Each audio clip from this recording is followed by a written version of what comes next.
decided to get off the bus a few stops early. I wanted to avoid him, and I didn't want to see where I usually got off. It's pretty smart. Like I learned in the movies, I waited until someone else pressed the stop button and waited until the last moment to stand up and leave. I didn't notice him getting off the bus. Just as I was feeling the relief of having escaped from an uncomfortable situation, I looked over my shoulder, and there he was, a few meters behind. Ooh. I had the distressing feeling his eyes had just looked away the moment I turned.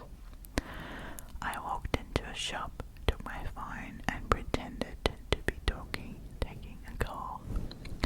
When I couldn't see him anymore, I exited and made my way home as fast as I could. I kept looking back in the busy street. I zigzagged across the street at every crossing.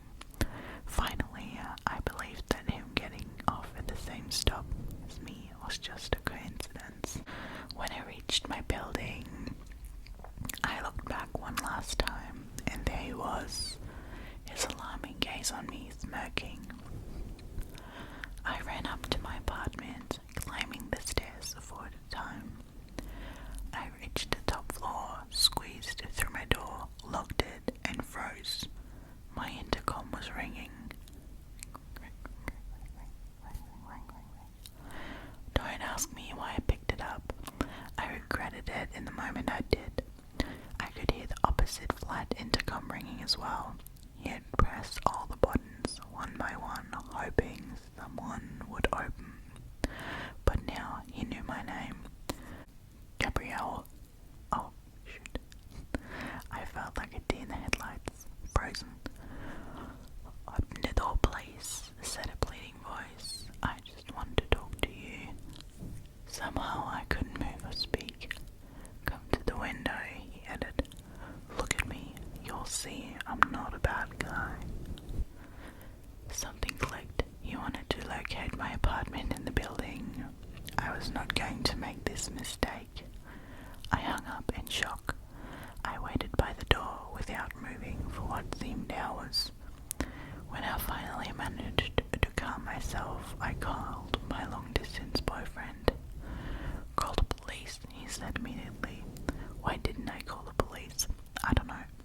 Today it would be the first thing I would do. The fear of making a big deal out of something not important, perhaps. What an idiot I was. I called my best friend instead. I didn't want to feel alone. I told her about it, and after a while I felt better, safe. We started laughing. Suddenly the intercom rang again. 2 hours had passed since I'd come home. I answered. Gabrielle, said the voice. Open, please. I still remember the chills I felt. He was still there. He was there all this time. I was silent, petrified. He was silent, but I could sense his presence. Gabrielle, let me in. I'm so thirsty, he said. Just give me a glass of water. This broke the tension.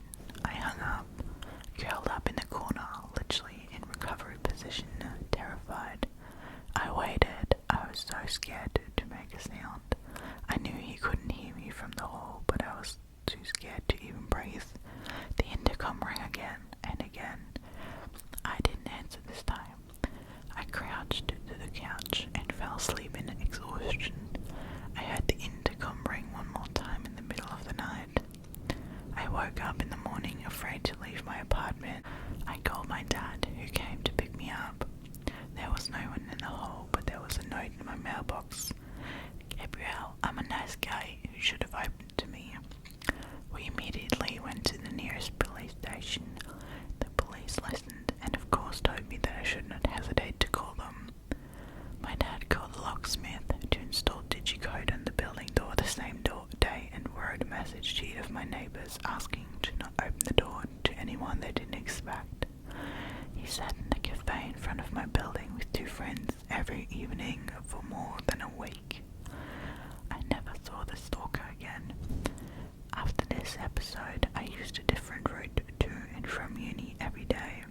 I kept my phone tightly in my hands and looked back every few meters. Today, I'm still very observing of my surroundings. I never answer the door if I'm not expecting someone. So people, if you ever find yourself in any kind of uncomfortable situation, call the police. Don't be an idiot like me. Be safe, everyone.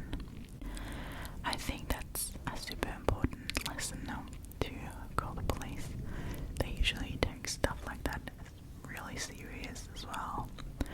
When I was really small, I had someone following me before. Maybe that's a story for a different video. But in short, my mum called the police as well, and they were super helpful. Super helpful. So don't ever hesitate to do so. But the alleged creeps, their story, I feel like it's so creepy because it's so common. Maybe I feel like it happens a lot to girls and probably boys as well, that they get followed by someone they don't know, and it makes you feel really, really uncomfortable. So just thinking someone would be like ringing the door, or you literally would feel like they could come into your apartment every day, or like every time. So this is super scary. The next story is from Short Scary Stories, and it's called The Woman at the Window. I saw it only once. It was sometime in March, I think, when Tom and I first moved in. I had just sat on a sofa with a mug of tea when I saw that I was being watched. The gaze came from down the dining room window. When the door to the sitting room is open, the angle of the television reflects a small portion of the dining room window, where one just about to make out the white mullions, the viridian blue of blue holly and juniper from the outside, and the faint hue of red brick from the house across the road. It was through this dark reflection that I saw a face, waxen and thin, but with the perfect parting of grey hair that appeared to be tied to the back. The feature were discernibly, but the hazy reflection of the television screen meant I was unable to see them clearly. As the woman's head rose, I felt a wave of electricity pass through me and I froze. Had she noticed me watching her? And why was I so afraid? Surely she's lost and in need of help. Yet something urged me to stay seated. I watched her for several minutes before the face disappeared. By this I don't mean that she walked away, nor simply vanished in the blink of an eye. Instead, she dissolved into the blurry scene around her. She became part of the panes and the bushes and the light of the glass until all I was looking at was light and shadows and hues of green and red from the window. We lived in that house for the next 30 years, and I never saw that woman at the window again. It wasn't until one morning in March, when I was visiting an old friend, that I decided to indulge in the precious memories once again, and take the long road past that old house I once called home. It looked so different now, yet the juniper still sat beneath the window, stretching up to the panes. Then I wondered to myself how much the interior had changed, and if I dared to peek inside. Perhaps I had become plucky in my old age, or perhaps I felt reassured when I saw the large sold sign on the empty driveway. I grabbed over to the window and peered in. What I saw almost made my heart stop. Everything was the same. No, I don't mean the wallpaper and the carpets. I mean everything. A jug I once gave away to my daughter sat in the middle of our oak table, filled with the artificial flowers I threw away several years ago because they had gathered so much dust. Tom's work shoes, the pack bag I lost over a decade ago. Then I looked up through a gap in the door to the sitting room, and I saw a familiar pair of shoes, hands clasping a familiar mug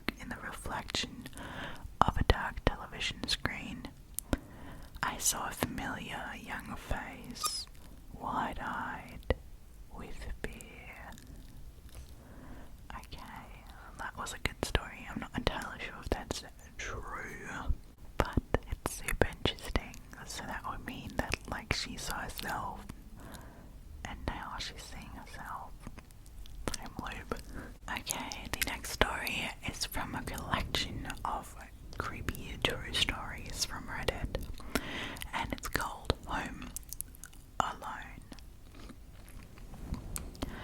My best friend's parents were out of town one weekend and she had the house to herself. Went about her business, having dinner, watching TV, and then she decided to go to bed.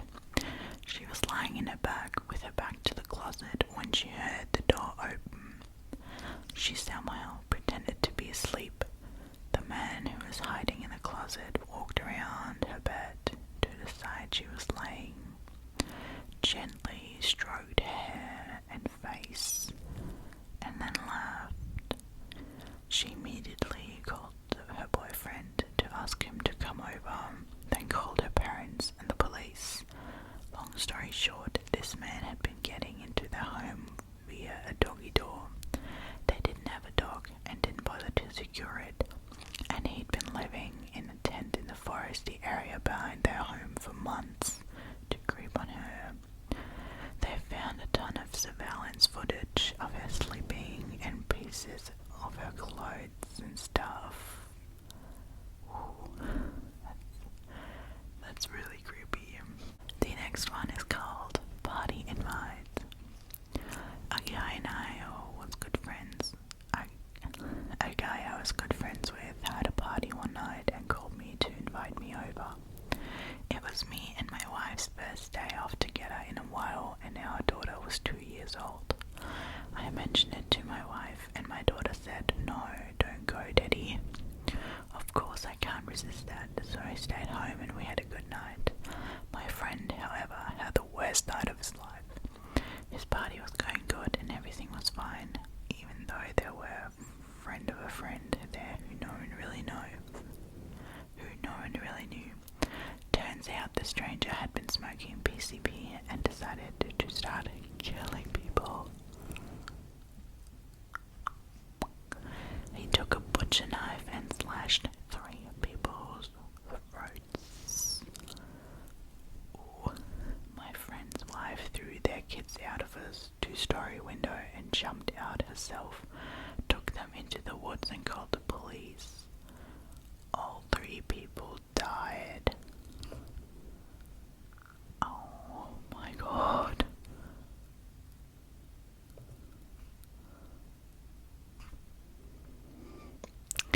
Oh, he's like an end.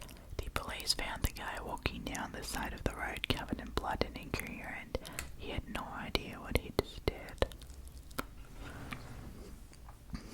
That is really, really creepy. Wow. Okay. The next one is called the Bushido Massacre. AG, the lone survivor of what would later be called the Bushido Massacre. She was a 25-year-old elementary school teacher at the time and had gone to the triplex where boyfriend Jason B. Ford, a science teacher, lived with his 2 roommates, Brad Haker, a chemist, and Aaron Sander, who was studying to become a priest. HG settled in front of the TV and began grading papers when Hedda Muller, a friend of Aaron Sander, showed up. The 5 friends watched TV and eventually retired to their various bedrooms. HG was woken up from a short sleep shortly after by loud voices and the bedroom door getting kicked open. The 2 perps eventually gathered all the persons in the residence and herded them into the bedroom and ordered them at gunpoint to strip. Many atrocities occurred as hours went by, but in the end, HG, after being shot in the head in a frozen soccer field, ran naked for almost a mile to find a house with Christmas lights to beg for assistance. Okay. That's really creepy. Coming home to horror. I remember reading ages ago about a guy who was in the military. He got back home after a tour of duty to find his wife and 2 kids dead. They lived in a remote location attack or stroke or something, and the two little kids had died of starvation or dehydration, as they were too young to care for themselves. Not exactly a ghost story, but as a parent, that scares the shit out of me. It's a quote from the guy who wrote it. That is actually very, very creepy. Like, imagine coming home to that. Okay, one last story. This is from No Sleep, and I sneak peeked into that one yesterday, and I was like, oh god, uh-oh. So, it's called As I Step on My Flight. The flight attendant gave me a strange list of rules. Hi, can I check your ticket, please? I handed the ticket that I'd been toiling around in my hand for the past hour to the flight attendant. She nodded at it approvingly before producing a sheet of paper from the file that she was holding and placing it inside my folded ticket. Have a nice flight, she commented enthusiastically before handing my ticket back to me. I grabbed my ticket and stared at the folded sheet of paper inside my ticket, curiously before finding my seat. Once I settled down in my seat, I removed the folded sheet of paper from my ticket and placed the ticket in my bag. Upon unfolding the sheet of paper, I realized it was a handwritten note. The handwriting seemed rushed. I've transcribed the note from memory here. Rules for surviving this flight. 1. Do not speak of this sheet to any passenger. You are the only human on this flight. 2. Check the time on your phone after reading this sheet. All rules will apply based on the time of your phone. 3. During the first hour of the flight, do not talk to anyone. People may try to talk to you, but ignore them completely. During the second hour of the flight, you may start talking again, but if anyone mentioned the window, do not look outside the window in any circumstance. 5. If you hear a child crying in the cabin, immediately rush to the bathroom. 6. If the screen of your entertainment console suddenly goes black, immediately look away and do not stare at it. 7. During the third hour of the flight, the captain will make an announcement. Follow the instructions. 8. During the fourth hour of the flight, do not sit in your seat. 9. If you make it past the fourth hour, you will need to spend the rest of the flight evading the chaser. You will know the chaser when you see them. 0. The captain will make an announcement of the plane landing. As soon as you hear this announcement, push your way to the exit door and open it. 1. You will find that the outside is simply a black void. Jump into it without any hesitation. I reread the rules again while chuckling. Did they give this one to every passenger, or was I somehow randomly chosen for this prank? I checked the time in my phone just to humour the list. 7:13 a.m. So this would be the first hour of the flight. Suddenly a young man walked over to my seat and sat right beside me. I gave him a casual glance and saw that he was carrying what looked to be a laptop bag. Great, I thought. He'll work on whatever he's doing and leave me alone for the flight. The man didn't even bother to exchange a single word with me as he settled down in his seat and put on his seatbelt. He stared straight ahead and completely avoided me. I let him be and started to fiddle with my flight console. Some people just like to be left alone, I guess. Soon enough, the captain made an announcement of the plane starting, and the steady hum of the plane engine started to vibrate the entire cabin. The plane starting to accelerate until the G-force pushed me into my seat. Moments later, I feel the plane rising into the air. I'm typically not scared of flights, but getting on a flight always makes me a bit nervous.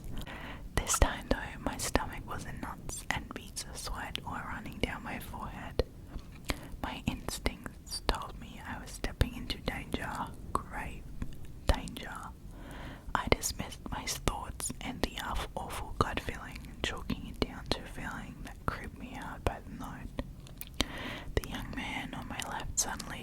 his shoulder. I jolted up like I've just been electrocuted. Even through my jacket, his hands felt cold, cold and heavy, like a dead person's hand. I looked around and faced the young man. His face seemed wrong. You know how those realistic human robots can creep people out because of how close to human they are, yet subconsciously we can tell that they aren't human. This man was giving me that same unsettling feeling, and his facial features were just artificial in a way I couldn't place. Maybe it was his eye, a little too big, the pupils abnormally dilated, or maybe it was his nose, not exactly in the center of his face, or perhaps it was his mouth, lips way too thin and long. Don't get me wrong, he didn't look obnoxiously fake. In fact, it was those very subtle blemishes in his facial features that made him look like something trying to look like a human. And then he spoke. His voice was normal. Upon hearing his voice, the means. And then he spoke. His voice was normal. Upon hearing his voice, the man seemed to look normal too, and I thought I was just freaking out for no reason. Hey, do you wear headphones? He asked. This was a weird question to ask. Did he want headphones? I was about to open my mouth to speak again when he spoke. How would you feel if I cut your hands off right now? What was disturbing wasn't the nature of the question itself, but the fact that he spoke in such a calm manner. It was as if he was asking me how my day was. Suddenly my mind went to the list of rules that I had subconsciously been squeezing in my head. The first rule said to not talk to anyone on the flight, no matter how much they tried to talk to me. I decided to ignore the man. He seemed really weird anyways, and if I was being honest, the list of rules wasn't the only reason I chose to ignore him. He stopped pestering me and returned to work on his laptop.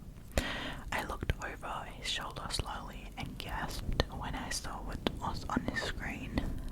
He had a photo of me on his screen. That's it, nothing else, just a full screen photo of me. Before I could process this properly, I looked over at his keyboard and noticed that it wasn't a standard keyboard. In fact, it really wouldn't even count as a keyboard. It was made up of oddly shaped keys, all marked with strange letters that I doubt existed.